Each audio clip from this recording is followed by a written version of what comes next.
Почему во время сна вы можете задыхаться, а потом начинаете храпеть? Это тоже ночные приметы здоровья. Что это значит? Во-первых, задержка дыхания, это называется с медицинской точки зрения апноэ.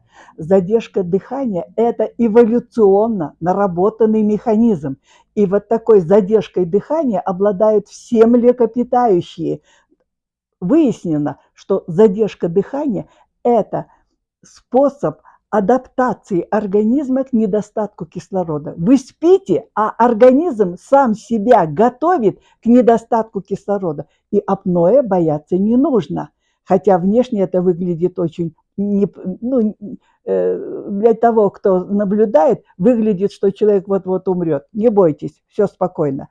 А вот храп – это уже другое дело. Храп – это когда проходящий воздух начинает задевать гладкие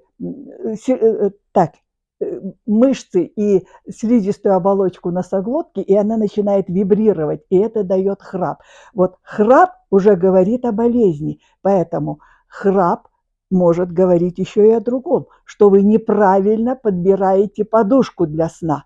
Подушка для сна должна быть не больше, чем расстояние вот от корня шеи до плеча.